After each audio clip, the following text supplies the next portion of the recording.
Thank you very much. Thank you for the kind introduction, Sarah. My name is Šárka Dušková. It's a little difficult to pronounce for non-Czech speakers. I'm Czech, and we have this strange letter. And I would just like to start by greeting everybody and thanking you for the opportunity to be here today with you. It was a pleasure to listen to the earlier presentations, which were incredibly interesting. So thank you for the ability to do that. As I said,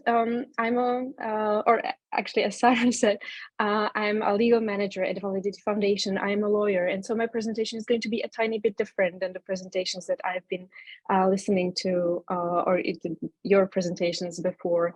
And it's going to be just a short presentation, and I will explain on behalf of Validity Foundation why we think group homes are a harmful practice, and why we think that they hamper the right to live independently and to be included in the community for people with autism who have higher support needs.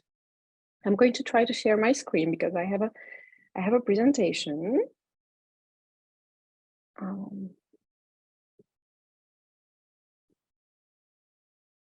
Yes, now I'm sharing my screen. All right, right? Is that working? It's correct. Okay. Thank you. So my organization's name is Validity Foundation, and I'm just going to do a brief presentation or a brief introduction into the organization, so you know what we do. We see ourselves as a legal resource to people with intellectual and psychosocial disabilities, including people with autism, and that means that we're primarily an advocacy organization, but we work with people with disabilities, and we kind of use our legal skills to take strategic cases before courts to challenge harmful or problematic practices which violate human rights of people with disabilities. And our key areas of focus are inclusive education, so the right to have quality education among your peers, the right to legal capacity, so the right to make decisions for ourselves, and the right to live independently and be included in the community. So the right to not to be forced where to live, to have the right to choose where I want to live, and the right to have access to a range of different services that allow me to do so. So this presentation is about group homes, and I want to first explain why we challenge them, why we think they are harmful practices. Now, group homes are typically they're small residential facilities. They're often quite nicely looking houses where people with disabilities live in smaller groups of 4, 6, 8, 12 people, let's say smaller groups of people. They live there together with social workers or other people who are employed to basically to provide care. Now, for many governments, sorry about that. For many governments, for many policymakers, even for NGOs, for service providers, well, group homes represent a somewhat reasonable solution that is supposed to allow people with autism that have higher support needs to get the support that they need immediately, 24/7, the support is supposed to be there, and that's why they think it's a somewhat reasonable solution. This is some of the things that we keep hearing when people. Sorry about that. When people explain why they think group homes are not a harmful solution. The first one is that they claim that group homes actually include people in the community. Many people represent group homes as a form of service in the community because they are smaller houses. Very often they can be in the middle of the city. They're not these like huge, isolated, big institutions somewhere in the countryside. Some people say that group homes are far better solutions than institutions, which is a service that has been predominant in Central Eastern Europe, where we as Validity work as kind of the only service for people who have higher support needs. They also say that even the people who kind of don't think that group homes are a community-based service and that they're a very good solution, that they say it's a temporary solution, as in they are necessary as a transitionary period, like for the period before community-based services are actually in place. And then people also say that it's always good to have more options, as in some people may actually choose to live in a group home, and some people may choose to stay at home and use community-based services, but this choice should not be taken away from people. So those are some of the things that we see when people kind of advocate for group homes, except that we see from our experience and from the experience of the people that we work with and from the experience of our partners and from monitoring group homes and from working with the clients who are there, that none of this is actually practically true, even if it sometimes sounds reasonable or rational.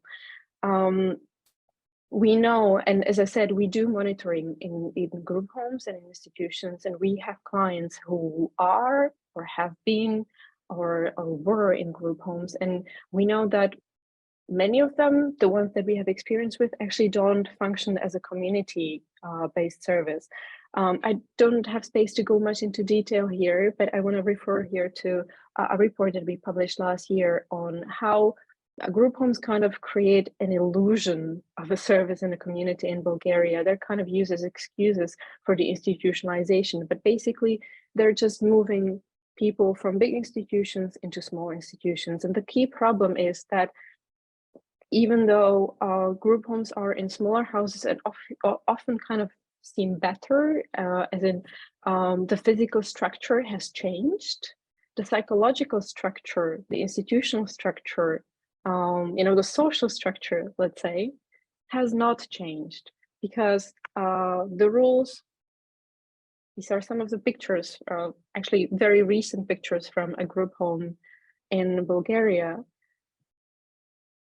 And the problem is that typically, very often, there is the same number of people working in a group home as, support workers or social workers, and the people living in a group home. There's a big power disbalance, and the same kind of mentality that happens in institutions happen in group homes. So the residents, anyway, they have their days are kind of structured in a common way. They have to get up when they're told, they have to go to sleep when they're told, they eat what they're given. They have very little choice in their everyday life. And what we have seen in some of the group homes is this kind of mentality, basically the same as used to be in the institutions, treating people like children, depriving them of any choices. And even if this is not true, I mean, even I can imagine that the group homes that we have seen or our clients have seen may not be among the best kind of examples, but even if this is not true and some good practices are implemented in group homes, there are still segregated settings, as in there are still settings where people live because they have a disability, and because that was the only option, right? I mean, not because they have chosen to live there. And so what we say is that there are still smaller institutions, and smaller institutions are still institutions, so they still violate human rights. The second thing that is often said is that there are temporary solutions until kind of a good solution comes, right? The thing is that this is also not true. From our practice, it shows that for most people, it's really a permanent solution. They stay there for years, or even for their whole lives. They stay in these group homes. And again, I don't have time to go into details, but this is a very nice report from Disability Rights International that describes basically how group homes become a dead end for children with disabilities here, especially. The problem is that in practice, we don't really see group homes working towards supporting their residents in developing their independent living skills. So the way they work is that they care for their residents, but being cared for, I think, often impacts a confidence of a person that they're also able to take care of themselves. And it also impacts their ability to make decisions for themselves, right? So actually, independent living skills are not developed.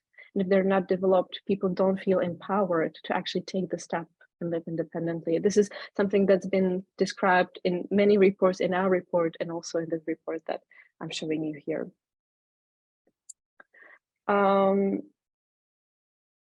But okay, even if we see how group homes are problematic of themselves, there is still this argument that, but you know, it may be a legitimate choice, let's say, for somebody, or somebody may choose this. What is the problem with having group homes next to other community-based services? Why can't they be one of the options, let's say? The problem is, and this is kind of the key issue that we're dealing with in practice and that we're focusing on, and I think this is the key problem really, is that the large-scale investments into group homes, large-scale investments into group homes,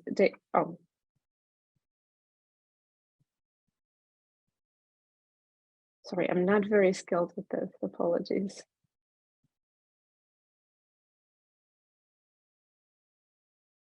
So the main reason we think that group homes are harmful is that they cost a lot of money, right? And in all of the countries where we work in Central and Eastern Europe mostly, they are really built as excuses for deinstitutionalization and for developing real supports in the community. So this means that all the money, or most of the money that is supposed to go to develop the support that's necessary in the community, they actually go into building group homes, which means that the support that is supposed to be there is not there. Now, I listed some of the countries where we work, where this is very visible. This is from a report that's 2 years old that maps the progress in the institutionalization and in kind of fulfilling the right to live in the community of people with disabilities, with higher support needs. And it really shows that in these countries, when you say services in the community, when you say investing in services in the community, it almost inevitably means investing in residential services. That means investing into group homes. And I've chosen some of the countries here, but we have mapped this in relation to Poland, in relation to Estonia, Romania, Moldova. This really happens across the board, and it's highly problematic because it has an immediate and really severe impact on people's lives. We know from our practice that if a person wants to leave institution, typically the only option they have is finding a group home. So the choice that they have is not really a choice. It's either a big institution or a small institution. It's incredibly problematic to find support in the community, not in a group home, but in independent living, and to achieve support that actually is sufficient to the extent that is sufficient. So if it's a person that has high support needs, the support in the community is really typically not available in these countries. And this is equally a problem for people who are not in institutions, but who rely on non-formal support, such as the support of a family. Again, when a family on non-formal networks cannot provide such support anymore, or cannot provide the support to the full extent that is necessary, placement in a group home then becomes the only option, because to the extent which is necessary, support in the community is just not available. And so it seems like a issue of money, but the issue of money and the issue of funding actually becomes the key issue, because if money is invested in group homes, it's simply not invested somewhere else. And what we have been showing, and our partners and other organizations in Europe, what they have been showing, I'm here showing the reports of the European Network on Independent Living or the European Disability Forum, for instance, is that the European Union, perhaps unintendedly, but the European Union actually plays a huge and key role in this. Because as I said, the institutionalization strategies in these countries, which typically mean funding, building new group homes, they are very often funded by the European Union. And all of these funding calls, they have a really nice human rights compliant language. They typically say that all funding needs to be compliant with the United Nations Convention on the Rights of People with Disabilities, as to support services in the community, etc., etc. They're very clear, actually, that group homes are not supposed to be funded by this, and it should go into developing real support in the community. The problem is that the European Union has kind of resigned on actually making sure that the states comply with these rules. There is no monitoring and there is no accountability mechanism. And so there are these rules. There is something that the European Union says, but in practice, this continues to happen. And it really has a real and direct impact on people's lives. We have taken legal cases against Poland, Hungary, and Bulgaria to challenge the way these countries used EU funds to build group homes. But the problem is that national courts, and not even the European Court, the European Court of Justice, they don't want to engage with the issue. They don't want to engage with the issue of funding. And they keep saying that basically procedural rules do not allow us as NGOs, and they don't even allow the people who are directly impacted by those funding calls and by, the decision to fund group homes. They say that they do not have the procedural standing. They don't have the right to actually challenge these issues. And so even though it's clear that it violates human rights, there's actually no way of taking these issues to court, or we have been trying and we will continue to try, but there seems to be no access to justice when it comes to this issue.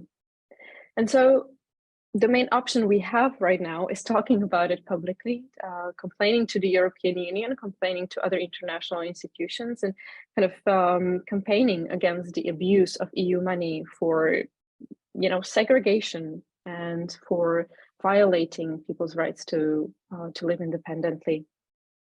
And I know that I'm supposed to leave my presentation on a positive note, and I also know that I already went a little bit over time. So let me just very briefly talk about what is the alternative to group homes. And you may be aware that recently the UN Committee on the Rights of Persons with Disabilities published guidelines on deinstitutionalization, including in emergencies. And if you haven't had the opportunity to do so, I recommend checking those guidelines, because I think they're very kind of clearly written, and they explain why assessing people's capacity to live independently and be included in the community is inherently discriminatory, and how